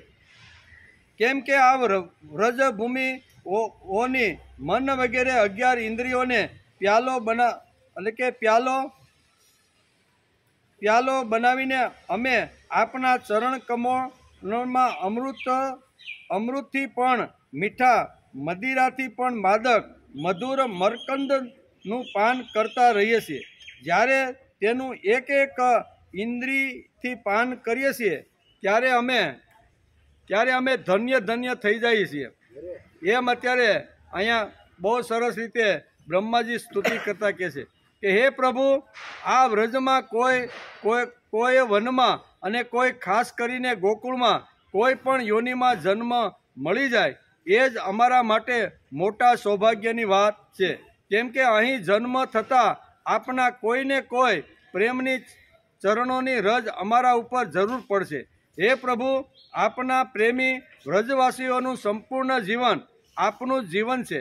આપ જ તેમના જીવનના એકમાત્ર સર્વસ્વ છો. તેથી તેમના ચરણોની રજ મળવી આપણા ચરણોની રજ મળવા બરોબર જ છે. અને આપણા ચરણોની રજ તો શ્રુતિઓ પણ અનાદિકાળથી આ ગાતી આવી છે. તમારા ચરણ કમળની રજની એટલે કે આ અનાદિકાળથી શ્રુતિ એટલે વેદો પણ તમારું ગાન કરતા રહ્યા છે. હે પ્રભુ, આપ વિશ્વના પ્રપંચથી સર્વથા પર છો. તેમ છતાં પોતાના શરણાગત ભક્તજનોને અનંત આનંદનું વિતરણ કરવા માટે તમે પૃથ્વી ઉપર અવતાર લઈને તમે અત્યારે આવ્યા છો. તમારે આ પૃથ્વી ઉપર અવતાર લેવાનું કારણ કે તમારા શરણાગત જે ભક્તો છે એ ભક્તો જ્યારે અગવડમાં આવે, ભક્તોને જ્યારે થાક લાગે, ભક્તો જ્યારે નિરુત્સાહ થાય ત્યારે તમે એને ઉત્સાહ સ્ફૂર્તિ અને ચૈતન્ય આપવા માટે આ ભક્તોને રક્ષણ કરવા માટે તમે આવો છો. તમે આવી રીતના ભક્તોનું રક્ષણ કરવા, એને આનંદનું વિતરણ કરવા માટે એ જ્યારે અગવડમાં આવે છે ત્યારે તમે ઉત્સાહ આપવા માટે તમે આવી અને એની થકાવટ દૂર કરવાનો તમે અવતાર લઈને એના જેવા બનીને તમે કામ કરતા રહ્યા. બહુ સરસ આ શ્લોકની અંદર અહીંયા બ્રહ્માજી સ્તુતિ કરતા કહે છે કે ભગવાનને આવવાના કારણો અહીં બતાવી દીધા છે. જેમ ભગવાનને ગીતાની અંદર કીધું કે મારા આવવાના અહીંયા જે 4 કારણો છે ને એ જ કારણો ભાગવતકારે અહીંયા વેદવ્યાસે ભાગવતની અંદર 4 કારણો પણ બતાવી દીધા છે. ભગવાન આ પૃથ્વી પર શા માટે આવે છે? તો કે યદા યદા હિ ધર્મસ્ય ગ્લાનિ. ગીતાએ આ 4 વાતો કીધી છે. એ 4 વાતો ભાગવતકાર અહીંયા 10મા સ્કંદની અંદર ભગવાને શા માટે અવતાર લીધો એ બ્રહ્માજી પોતે પોતાના મુખમાંથી અહીંયા ભગવાનને 2 હાથ જોડીને સ્તુતિમાં કહે છે કે તમારો આવવાનું કારણ શું છે એ મને બરોબર ખબર છે. ભક્ત વત્સલ ભગવાન જ્યારે પોતાના ટિકિટ ટાઈમ અને ટિફિન લઈ અને તમારો વિસ્તાર કરવા માટે ગામડે ગામડે ફરે છે, ઘરે ઘરે જાય છે, નાના નાના માણસો પાસે બેસી અને યશ તમારી કીર્તિનું ગાન કરવા માટે રાત દિવસ પ્રયત્ન કરે છે. ભગવાનથી છૂટો પડેલો જે જીવ છે એ પાછો તમારા તરફ વળે એના માટે હજારો લોકો આવી રીતના ભક્તો આ પૃથ્વી ઉપર વિચરતા રહેલા છે. એ અસંખ્ય લોકોની અંદર જાય છે, પરિણામ મળતું નથી. ત્યારે ઘણીવાર ભક્તોનો ઉત્સાહ ઓછો થઈ જાય છે. તો આ ભક્તોનો ઉત્સાહ જે વખતે ઓછો થઈ જાય છે એ વખતે તમે એને ઉત્સાહ આપવા માટે આવો છો. અહીં તમે કાંઈ દુર્યોધન છે, દુશાસન છે, કંસ છે એને મારવા માટે આવતા નથી. એને મારવાનું જો હોય ને તો જેમ અહીંયા સામાન્ય રીતે હાડફેલ માણસનું થઈ જાય, પેપરમાં આપણે દરરોજ વાંચી કે 5-7 જણાના ફલાણી જગ્યાએ કામ કરતા કરતા હાડફેલ થઈ ગયું, લગ્નમાં જતો હતો ને પાછો આવ્યો ત્યાં હાડફેલ, આવું વાંચીએ કે નહીં? તો ભગવાનને જો હાડફેલ કંસ અને જમોને જો ખલાસ કરવાના હોય તો ઉપર બેઠા બેઠા બટન ન દબાવી દે? તો કે એને મારવા માટે તમે આ જગતમાં આવતા નથી. તમે તો ભક્ત વત્સલ જે ભગવાન છે, જે તમારા માટે તમારો વિચાર, તમારું કામ, તમારા માટે જીવન જીવી અને પોતાનું પવિત્ર જીવન તમારા ચરણમાં ધરવાનો જે પ્રયત્ન કરે છે, આવા લોકો ઘણીવાર નિરુત્સાહી થઈ જાય છે કે આટલું કામ કરીએ છીએ અને હજી લોકો પ્રભુ તરફ વળતા નથી. ત્યારે એના મનની અંદર ક્યારેક આવી રીતનું થોડી થકાવટ આવે ત્યારે એને ઉત્સાહ આપવા માટે તમે આવો. તો એમાં 2 શ્લોકની અંદર 36 અને 37 2 શ્લોકની અંદર ભગવાનને આવવાના કારણો કીધા છે. એટલે યદા યદા ઈ ધર્મસ્ય ગ્લાનિ, પહેલું કારણ કીધું કે ધર્મની અંદર જ્યારે ગ્લાનિ ઊભી થાય, ખલાસ થાય એવું બોલતા. ગ્લાનિ એટલે ધર્મ તો છે, ધર્મ કોઈથી ખલાસ થતો નથી. જેમ આપણો દીવો હોય, ફાનસ હોય અને દીવાની જ્યોત જેમ જલતી હોય તો પોટાની અંદર મેસ જામે પણ એ કાંઈ ખલાસ અંદર રહેલી છે એ ખલાસ થતી. એટલે મેસ એટલે કે ગ્લાનિ. ધર્મની અંદર જ્યારે ગ્લાનિ આવી જાય છે એ ગ્લાનિને સાફ કરી અને ફરીથી સમાજને ઉજ્જવળ આવી રીતનું અંજવાળું મળે તે માટે હું આવતો રહેલો. તો યદા યદા ઈ ધર્મસ્ય ગ્લાનિ ભવતી ભારત. પછી બીજી વાત કે અભ્યુત્થાનામ અધર્મસ્ય. બરોબર કે જ્યારે અધર્મને ધર્મ સમજી અને લોકો જ્યારે આ કામ કરવા લાગે છે ત્યારે એને યોગ્ય રસ્તો બતાવી અને એને સાચો ધર્મ સમજાવવા માટે આવું છું. અને આવ્યા પછી એક ત્રીજું મહત્વનું કામ કરતો જાઉં છું. કયું કામ? તો કે આવી રીતના જે નડતર રૂપ જે રાક્ષસો છે ને એને આવું છું તો જરાસંઘ છે કે શિશુપાલ છે કે કંસ જેવા છે એને જરીક આવી અને થોડોક એને લેતો જ આવું છું એમ છે. બરાબર, આ 4 કામ માટે આવું છું. એમ અહીંયા પણ ભગવાન અહીંયા વેદ વ્યાસ લખે છે અને અત્યારે બ્રહ્માજી આ પ્રમાણે સ્તુતિ કરે છે. હે સચ્ચિદાનંદ સ્વરૂપ, હે ભગવાન શ્રી કૃષ્ણ, આપ સર્વના સાક્ષી છો, તેથી આપ બધું જાણો છો. આપ સમસ્ત જગતના સ્વામી છો. આ સમગ્ર પ્રપંચ આપમાં સ્થિત છે. આપને હું વધારે શું કહું? હવે આપ મારો સ્વીકાર કરો. મેં તો આવી રીતે તમારી પરીક્ષા કરવા માટે વાસરડા અને ગોપબાળોને અહીંયા જંગલમાંથી ઉઠાવીને બ્રહ્મપુરીમાં રાખી દીધા. મને તેમ થયું કે આ આશ્ચર્ય કેવી રીતે શક્ય છે કે નહીં, તો એ થયું છે તો તેને તમે ક્ષમા કરો. સર્વના મન પ્રાણને પોતાની રૂપ માધુરથી આકર્ષિત કરવાળા હે શ્યામ સુંદર, હે મધુસૂદન, આપ મારા અપરાધને ક્ષમા કરો. વારંવાર આવી રીતના પોતાના અપરાધને ક્ષમા કરવાની વાત અત્યારે સમજાવે છે. પૃથ્વી, દેવતાઓ, બ્રાહ્મણો, પશુઓ રૂપી સમુદ્રની અભિવૃદ્ધિ કરવાળા ચંદ્રમાં પણ આપ જ છો. આપ પાખંડ ધર્મરૂપી રાત્રિના ઘોર અંધકારનો નાશ કરવાવાળા છો. ઘોર અંધકારની રાત્રિ સૂર્ય જ્યારે પ્રગટ થાય છે ત્યારે ગમે તેવું અંધારું હોય તો એ નષ્ટ થઈ જાય છે. એમ તમારું જે પ્રાગટ્ય છે ને, તમારું આ વૃંદાવન, ગોકુળ અને અહીંયા તમારું જે આવવાનું વ્રજની અંદર જે છે ને એનું કારણ એમાં ઘણું બધું અજ્ઞાન હશે, વહેમ હશે, પાખંડ હશે. એ બધું દૂર કરવા માટે તમારો જન્મ થયો છે. આમ વારંવાર સ્તુતિ કરે છે. તમે સૂર્ય સમાન છો, અજ્ઞાન અને અંધકાર જેમ સૂર્યપ્રકાશ થતાં જેમ નષ્ટ થઈ જાય છે, એમ તમારું વૃંદાવન, ગોકુળ અને વ્રજમાં આવવાથી આવા જે કાંઈ અંધકાર હશે ને એ બધા ખલાસ થઈ જશે. ખલાથી પૃથ્વી પર રહેવાવાળા રાક્ષસોને નષ્ટ કરવાના આપ ચંદ્રમા, સૂર્ય વગેરે સમસ્ત દેવતાઓના પરમ પૂજનીય છો. હે ભગવાન, હું મારા જીવનભર મહાકલ્પ પર્યંત આપને નમસ્કાર કરતો રહું છું. આમ 40મા શ્લોકમાં આવી રીતની 1 થી 40 શ્લોકમાં અહીંયા બ્રહ્માજીએ અત્યારે ભગવાન કૃષ્ણને કરેલી સ્તુતિ છે, એને આપણે સમજવાનો પ્રયત્ન કર્યો. 1 થી 40 શ્લોકની અંદર આ બધી સ્તુતિ આવી રીતની બ્રહ્માજીએ કરેલી છે. સુખદેવજી મહારાજ કહે છે કે હે રાજા પરીક્ષિત, સંસારના રચયિતા બ્રહ્માજીએ આ પ્રમાણે ભગવાન શ્રી કૃષ્ણની સ્તુતિ કરી. ત્યાર પછી 3 વાર પરિક્રમા કરીને ભગવાનના ચરણોમાં પ્રણામ કર્યા અને પોતાના ગંતવ્ય સ્થાન સત્યલોકમાં સિધાવી ગયા. બ્રહ્માજીએ વાસરડા અને ગોપ બાળકોને પહેલેથી જ યથાસ્થાન ઉપર પહોંચાડી દીધા. ઓરિજિનલ જે લઈ ગયા હતા, બરોબર ને, એ અહીંયા બ્રહ્માજીએ અહીંયા જે સ્થાન ઉપર શું કે વાસરડા હતા ને ગોપાળો હતા એ સ્થાન ઉપર અહીંયા પાછા મૂકી દીધા. બ્રહ્માજીએ વાસરડા અને ગોપ બાળકોને પહેલેથી જ યથાસ્થાન ઉપર પહોંચાડી દીધા હતા.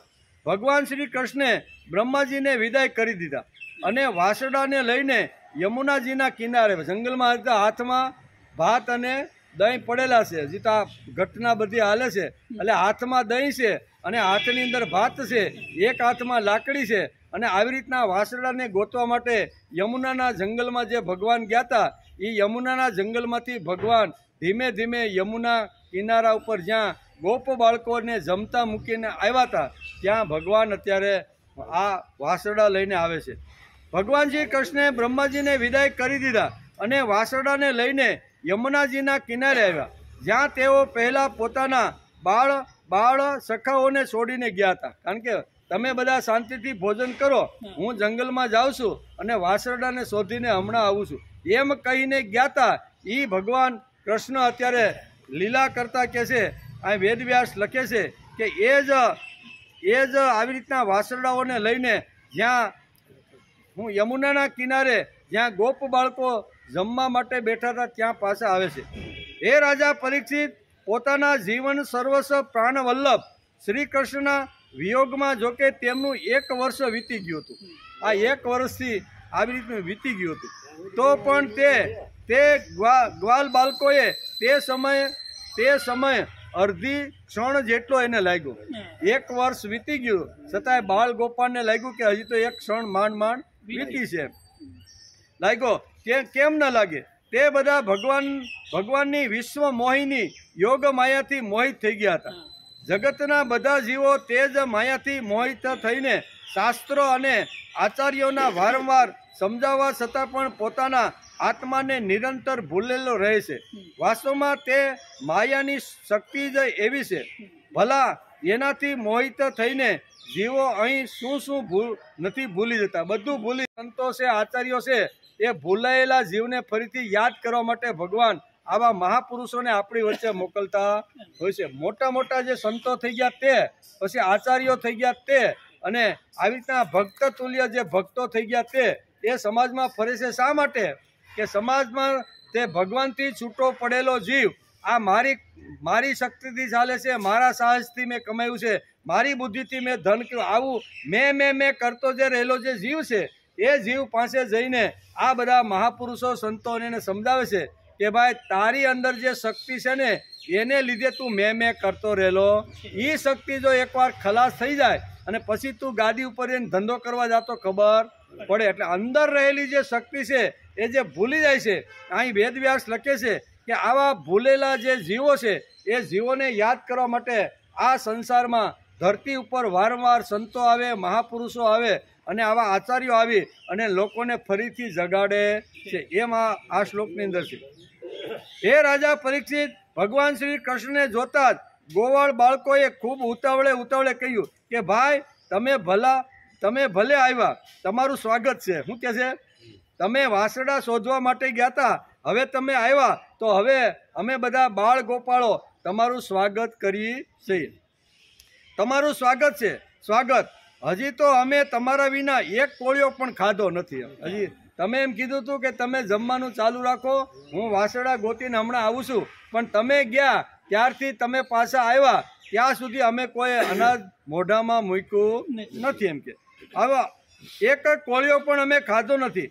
આવો, અહીં આવો આનંદથી, હવે આપણે સાથે બેસીને ભોજન કરી. આટલો ગોવાળોને પણ એના ઉપર પ્રેમ ગયો હતો કે આપણા વાસડા જે ખોવાઈ ગયેલા છે અથવા દૂર દૂર જતા રહ્યા છે એને શોધવા માટે આપણે જેને મોકલીએ છીએ, બરોબર, તો એ આવે ત્યાં સુધી તો આપણે રાહ જોવી જોઈએ. એટલે કે અમે તમારા વગર એક પણ કોળિયો અનાજનો મોઢામાં નાખ્યો નથી. ફરીથી આપણે ગોળ કુંડાળામાં બેસી જઈએ અને ભગવાનનું સ્મરણ કરીને ભોજન કરી લઈએ, એમ ગોપાળોએ કીધું. એટલે કે ત્યારે હસતા હસતા ભગવાને બાલ ગોપાલ સાથે ભોજન કર્યું અને તેમને અગાસુરના શરીરનું હાડ પિંજર બતાવતા બતાવતા વનમાંથી વ્રજની અંદર પોતાની ઘેરે બધાય પાછા ફેર્યા. 1 વર્ષ સુધી તો બનાવટી તો ન કહેવાય, પણ ભગવાનનું જે સ્વરૂપ હતું ને એ સ્વરૂપનું અહીંયા બધી ગોપીઓ અને ગાયોએ સુંદર મજાનું અહીંયા ભગવાનનું પણ દૂધ પીધેલું. કારણ કે બધામાં ગાયોમાં પણ ભગવાન અને આવી રીતના ગોપ બાળકો હતા નાના નાના, એ પણ આવી રીતના ભગવાન. એટલે ગોપ બાળકો જ્યારે માના સ્તનમાંથી દૂધ ખેંચે છે ને ત્યારે ભગવાન જ આવી રીતનું શું કહેવાય સ્તનપાન કરતા રહેલા. 1 વર્ષ વીતી ગયું એવું વેદવ્યાસ લખે છે. એટલે કે ગ્વાલ બાળકો સાથે ભોજન કર્યું અને અગાસુરના શરીરના હાડપિંજર બતાવતા બતાવતા વનમાંથી એ વ્રજમાં પાછા ફર્યા. શ્રી કૃષ્ણના મસ્તક ઉપર મોરપીંછનો મનોહર મુગટ અને વાંકડિયા વાળમાં સુંદર સુંદર મહેકતા પુષ્પો ગૂંથ્યા હતા. શરીર પર ચિત્રામણ કર્યું હતું. તેઓ ચાલતી વખતે રસ્તામાં ક્યારેક ક્યારેક ઊંચા સ્વરે વાંસળી વગાડતા હતા, ક્યારેક વૃક્ષના પાંદડાની પફુડી બનાવી અને આપણે જેમ વગાડતા ને એમ વગાડે. કૂણા પાંદડા હોય ને, આપણે બધાને ખબર છે, ખેતરે જાય તેની પફુડી વગાડી. એનું અત્યારે સ્મરણ ભાગવતકાર વેદવ્યાસ કરાવે છે કે ભગવાને પણ આવી રીતની પફુડી વગાડેલી છે. જેમ આવી કે વૃક્ષની ડાળીના પાંદડામાંથી બનાવેલી પફુડી ક્યારેક ક્યારેક વગાડે છે. ક્યારેક ક્યારેક બંસરીના સૂર રેલાવતા એ વ્રજ તરફ અત્યારે આવતા રહેલા છે. એમ કે તેમની કીર્તિનું ગાન કરતા જઈ રહ્યા છે. ક્યારેક તેઓ નામ લઈને વાસડાને બોલાવતા, વાસડાના પણ અમુક નામ હોય ને બધા, એ નામ લઈને બોલાવતા રહ્યા છે. ક્યારેક તેમને લાડ લડાવતા. રસ્તાની બંને બાજુ ગોપીઓ ઊભી છે. જ્યારે શ્રી કૃષ્ણ ત્રાસી નજરે તેમની સાથે નજર મિલાવી દેશે ત્યારે ગોપીઓ આનંદ અને મુગ્ધ થઈ જાય છે. કારણ કે શ્રી કૃષ્ણનો અલૌકિક ગોપીઓનો ઉત્સવનો આનંદ પ્રમાદ કરતું હતું. આ પ્રમાણે ભગવાન શ્રી કૃષ્ણે ગોષ્ઠમાં પ્રવેશ, પોતાની જે વાસરડા હતા એ વાસરડા લઈને ગોઠા જ્યાં બાંધતા હતા એની અંદર આ વાસરડા સાથે ભગવાન કૃષ્ણએ એ પ્રવેશ કર્યો. હે રાજા પરીક્ષિત, તે જ દિવસે બાળકોએ વ્રજમાં જઈને કહ્યું કે આજે યશોદા મૈયાના લાડલા નંદ વનમાં એક ઘણો મોટો અજગર મારી નાખ્યો હતો અને તેનાથી અમારી રક્ષા. ઘેરે બધાએ બાળકો ગયા, બધાએ જે કાંઈ ઘટનાઓ જે ઘટી હતી અઘાસુરની, એ અઘાસુરની બનેલી જે ઘટના હતી એ બધા બાળકોએ પોતાની માતાને સમજી કે આજે અમે જંગલની અંદર એક એવી જગ્યાએ ફસાઈ ગયા હતા, બરોબર ને, કે આવી રીતના મથુરામાંથી કંસે મોકલેલો અઘાસુર નામનો એક અસુર હતો. એ આવી રીતનું પહાડ જેવું મુખ કરીને બેઠો હતો. અમને તેમ થયું પહાડ છે, અંદર નદી છે, સરસ મજાનો, એની જીભને પણ અમે ઓળખી શક્યા નહીં. અમને એમ થયું ડામર જેવો રોડ છે, હાલો અંદર. અમે તો બધા અંદર ફસાઈ ગયા. પણ ભગવાન આ જે કૃષ્ણ છે એ ભગવાન ત્યાં આવ્યા, એણે જોયું કે આ તો કંસનો મોકલેલો અઘાસુર રાક્ષસ છે. તેથી એને મોટું આવું વિરાટ રૂપ આ કૃષ્ણએ ધારણ કર્યું અને એના બ્રહ્મરંધ્રમાંથી પ્રાણ હરી લીધા. હે માતા, હેમખેમ અમને કૃષ્ણ ભગવાને બચાવી. આવી વાતો અત્યારે ઘરની અંદર જે ગોપોએ આ અનુભવ્યું હતી બધી જ વાતો અત્યારે માતાની પાસે બેસીને કરે છે. રાજા પરીક્ષિતે એક પ્રશ્ન પાછો પૂછ્યો કે હે બ્રહ્મન, વ્રજવાસીઓ માટે શ્રી કૃષ્ણ પોતાના પુત્રો ન હતા, બીજાના પુત્ર હતા, પછી તેમને શ્રી કૃષ્ણમાં આટલો પ્રેમ કેમ થયો? વ્રજના પુત્ર તો હતા નહીં, બધા ઉસીના એટલે કે મથુરામાંથી આવી રીતના દેવકી ને યશોદાના પુત્ર હતા, પણ છતાંય આવી રીતનો એના ઉપર પ્રેમ લોકોએ શા માટે કર્યો? આવો પ્રેમ તો તેમનો પોતાનો બાળક પણ માણસ એટલે કે પોતાના બાળક પણ કરી શકતા નથી. તો આવો પ્રેમ ગોપીઓ ગોપો અને વ્રજના વૃદ્ધોએ આવા બાળક ઉપર પર એટલે બીજાનો બાળક હોવા છતાં એને આટલો બધો પ્રેમ શા માટે કર્યો? આ રાજા પરીક્ષિતનો પ્રશ્ન છે કે હે રાજા પરીક્ષિત, સંસારના બધા પ્રાણીઓ પોતાના આત્મા સાથે સૌથી વધારે પ્રેમ કરે છે. આત્મા સાથે જ માણસ વધારે પ્રેમ કરે છે. પુત્ર, ધન અથવા બીજા કોઈની સાથે જે પ્રેમ હોય છે તે તો એટલા માટે છે કે તે વસ્તુઓ આપણા આત્માને પ્રિય લાગે. આપણા આત્માને પ્રિય લાગે એટલા માટે ઘણીવાર આપણે બીજી વસ્તુને પ્રેમ કરી છીએ, પણ એ શા માટે? કે આપણા આત્માના માટે. તે આપણા આટલા માટે તે વસ્તુઓ આપણા આત્માને પ્રિય લાગે છે. હે રાજેન્દ્ર, આ જ કારણ છે કે બધા પ્રાણીઓનો પોતાના આત્મા પ્રતિ જેવો પ્રેમ હોય છે તેવો પોતાના કહેનારા પુત્ર, ધન, ઘર વગેરેમાં હોતો નથી. હે નૃપશ્રેષ્ઠ, જે લોકો શરીરને જ આત્મા માને છે તે પણ પોતાના શરીર સાથે જેટલો પ્રેમ કરે છે તેટલો પ્રેમ શરીરના સંબંધી, પુત્ર, મિત્ર વગેરે સાથે નથી કરતા. થોડો વિવેક થતાં દેહમાં મમતા રહેલી હોય તો પણ તે દેહ આત્મા જેટલો જ પ્રિય નથી હોતો, કારણ કે આ શરીરના શીર્ણ થઈ જવા છતાં જીવવાની આશા પ્રબળતાપૂર્વક રહે છે. આનાથી એ વાત સિદ્ધ થાય છે કે બધા પ્રાણીઓ પોતાના આત્મા સાથે સૌથી અધિક પ્રેમ કરતા રહેલા છે. એના માટે જ આ સંપૂર્ણ જગત સાથે પ્રેમ કરે છે. આ શ્રી કૃષ્ણને તમે બધા આત્માઓના આત્મા સમજો છો. આત્મા તો આપણો છે જ, પણ આપણા આત્માનો પણ આત્મા છે એમ તમે બધા શ્રી કૃષ્ણને સમજો છો. સંસારના કલ્યાણ માટે જ યોગમાયાનો આશ્રય લઈને તેઓ અહીં શરીરધારી જેવા લાગે છે. જે લોકો ભગવાન શ્રી કૃષ્ણના વાસ્તવિક સ્વરૂપને જાણે છે તેમના માટે તો આ જગતમાં જે કંઈ પણ સરાચર પદાર્થો છે અથવા એનાથી પરમાત્મા, બ્રહ્મ, નારાયણ વગેરે જે ભગવત સ્વરૂપ છે તે બધા શ્રી કૃષ્ણ સ્વરૂપ જ છે. શ્રી કૃષ્ણ સિવાય બીજું કોઈ પ્રાકૃત અપ્રાકૃત વસ્તુ છે જ નહીં. બધી વસ્તુઓનું અંતિમ રૂપ તેના કારણમાં સ્થિત થાય છે. એ કારણના પરમ કારણ ભગવાન શ્રી કૃષ્ણ છે. ત્યારે ભલા બતાવો કઈ વસ્તુને શ્રી કૃષ્ણથી તમે ભિન્ન રાખી શકશો?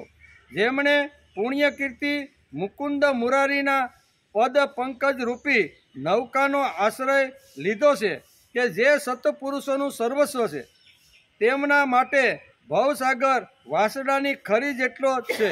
તેમને પરમ પદની પ્રાપ્તિ થઈ જાય છે અને તેમના માટે વિપત્તિઓનું ઘર એવો આ સંસાર રહેતો નથી. કૃષ્ણ ઉપર વધારે પ્રેમ કરે છે એનું કારણ કે જે વખતે જ્યારે અગવડ આવી અને જ્યારે અગવડમાં જ્યારે લોકો ફસાઈ ગયેલા હતા, ગોવાળો ફસાય, એ વખતે ભગવાને એને બચાવવાનો પ્રયત્ન કર્યો છે. આમ અત્યારે સુખદેવજી મહારાજને કહેશે કે ભગવાન ઉપરનો પ્રેમ આટલા માટે છે. પર એટલે કે બીજી જગ્યાએથી આવેલો હોવા છતાંય અહીંયા પારકા હોવા છતાંય લોકો પ્રેમ કરે છે, કારણ કે એની અંદર એટલું બધું શૌર્ય છે, એટલું બધું આ છે, તો એના દ્વારા કરે છે. એમ કહે છે, હે રાજા પરીક્ષિત, તમે મને જે પૂછ્યું, કોણ કહે છે? હે પરીક્ષિત, તમે મને જે પૂછ્યું કે ભગવાનના 5મા વર્ષની લીલા ગ્વાલ બાળકોએ 6ઠા વર્ષમાં કઈ રીતે કહી, તેનું બધું રહસ્ય મેં તમને 2 અધ્યાયની અંદર જણાવી દીધું. 2 અધ્યાય પહેલાં જે પ્રશ્ન હતો ને, કયો પ્રશ્ન હતો? કે 5મા વર્ષે જે ગોકુળની અંદર જે લીલા કરી, ભગવાને લીલા કરીને, અને લીલાની શરૂઆત કાંતિના શ્રી ગણેશાય અહીં કોનાથી થયા? માસી. કઈ માસી? પૂતના માસી. પૂતના માસીથી શરૂઆત થઈ. ત્યારે એની ઉંમર 1 થી 5 વર્ષની હતી અને આ 5 વર્ષની અંદર એને શક્ટાસુર જેવા છે, શું કહેવાય, તૃણાવર્ત જેવા મહાન આવી રીતના ભયંકર જે અસુરો હતો એને બધાને ખલાસ કર્યા છે. 5મા વર્ષે જે લીલા ગોકુળની અંદર કરી હતી, તમે મને પ્રશ્ન પૂછ્યો હતો કે ગોકુળની અંદર 5 વર્ષમાં જે લીલા કરી હતી એનું ફરીથી પુનરાવર્તન આ 6ઠા વર્ષે અહીંયા વૃંદાવનમાં શા માટે કર્યું? આ તમારો જે પ્રશ્ન હતો એના પ્રશ્નના જવાબની અંદર મેં તમને આટલી વાતો અત્યારે સમજાવી દીધી કે એનું કારણ આ છે. એકની એક વાત એક જ સમયે આવી રીતની ઘટના શા માટે બની? હે રાજા પરીક્ષિત, ભગવાન શ્રી કૃષ્ણની ગોપ બાળકો સાથે વન ક્રીડા, અઘાસુરને મારવો,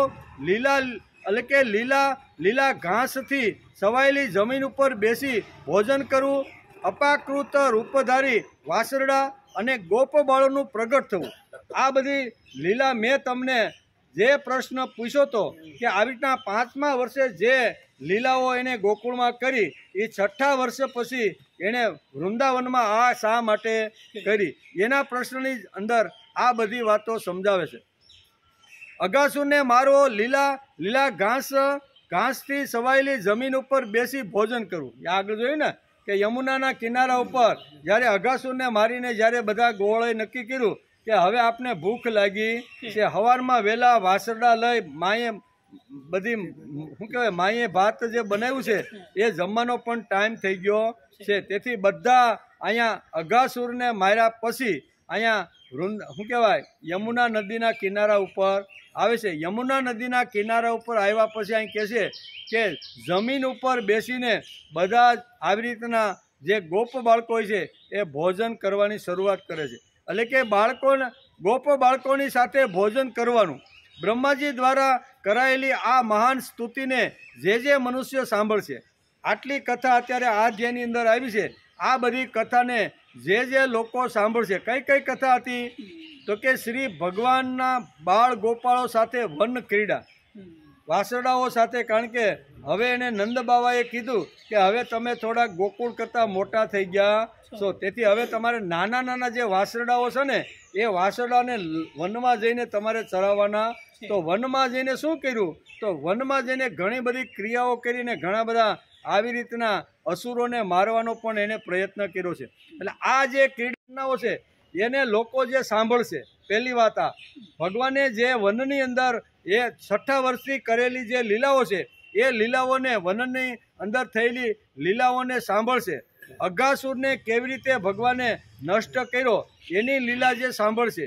ત્રીજી વાત છે લીલા ઘાસથી છવાયેલી જમીન ઉપર બેસીને જે ભગવાન શ્રી કૃષ્ણ જે આવી રીતના નિર્ગુણ નિરાકાર હોવા છતાં સગુણ સાકાર રૂપ ધારણ કરી અને ગોપાળોની સાથે પગ ઉપર પગ એટલે કે ગોઠણ ઉપર ગોઠણ અડડી અને જે ભોજન કર્યું હતું એની લીલા જે લોકો ગાશે, આ બધાની લીલાનો જે સ્મરણ કરશે, પોતાના જીવનમાં લાવવાનો પ્રયત્ન કરશે, બીજા જે લીલા સાંભળી હતી એની પાસે જઈને આ લીલા કહેવાનો જે પ્રયત્ન કરશે. પછી અપાકૃત રૂપધારી વાસરડા અને બાળ ગોપાળનું પ્રગટ થવું. આ વાસરડા અને બાળ ગોપાળને ઇન્દ્ર ભગવાન જે આવી રીતના કેવા બ્રહ્માજી, ઇન્દ્ર નહીં પણ કેવા બ્રહ્માજી જે લઈ ગયા એની આખી સંપૂર્ણ કથા, બરોબર ને, જે લઈ ગયા ત્યાં અચેત બનાવ્યા. બ્રહ્માજી 1 વર્ષ પછી આવે છે અને જોવે છે કે ભાઈ આમાં કાંઈ ઘટના ઘટી છે. તો જોયું તો જે વાસરડા અથવા જે ગોપો ને અચેત કરીને જે બ્રહ્મપુરીમાં રાખીને આવ્યા હતા એવા જ પૃથ્વીલોક ઉપર યમુનાના કિનારા ઉપર આ વાસરડા અને ગોપ બાળકોને જોડે. આ જે કથા જે ભાગવતકાર વેદવ્યાસે જે લખી છે એ કથા કોઈને કહેશે ને એમ સુખદેવજી મહારાજ રાજા પરીક્ષિતને કહેશે કે આ બધી જે કથા મહાન સ્તુતિ છે જે મનુષ્યો સાંભળશે અથવા સાંભળેલી વાતો જે છે એ બીજાને કહેશે, તે બધાને ધર્મ, અર્થ, કામ અને મોક્ષની ગતિ પ્રાપ્ત થઈ જશે. આટલી વાતો અત્યારે છેલ્લા શ્લોકોની અંદર વેદવ્યાસ લખે છે. સુખદેવજી મહારાજ રાજા પરીક્ષિતને કહે છે કે આ બધી એની જે લીલાઓ છે, ભગવાને કરેલી લીલાઓ, અદ્ભુત જે લીલાઓનું જે વર્ણન છે ને, કારણ કે બ્રહ્માજીએ જે પરીક્ષા કરીને એને અદ્ભુત લીલા કહેવામાં આવે છે. બ્રહ્માજીની રાત્રિ તો બહુ શું કહેવાય છે લાંબી હોય ને, આપણે તો ટૂંકી હોય. એમ આપણે તો 1 વર્ષ થઈ જાય ત્યારે માંડ અડધો કલાક માંડ થયો હોય, પણ કહેવાનો કે આ બધી લીલા ભાગવતકાર વેદવ્યાસે લખી રાખેલી છે. આ લીલાઓનું ગાન કરશે, એનું શ્રવણ કરશે, શ્રવણ કર્યા પછી મનન કરશે, અને મનન કર્યા પછી જે કીર્તન કરશે ને એ ધર્મ, અર્થ, કામ અને મોક્ષ ચારે ચાર પદાર્થો એને પ્રાપ્ત થઈ જશે. એટલે આપણે જો ચારે ચાર પદાર્થો પ્રાપ્ત કરવાના હોય ને તો વેદવ્યાસે લખ્યું છે. સુખદેવજી મહારાજ રાજા પરીક્ષિતને આની ફળ પણ બતાવ્યું છે. ઘણા અધ્યાયમાં ફળ બતાવ્યા છે, ઘણામાં નથી પણ બતાવ્યા. આ અધ્યાયમાં ફળ બતાવ્યું છે.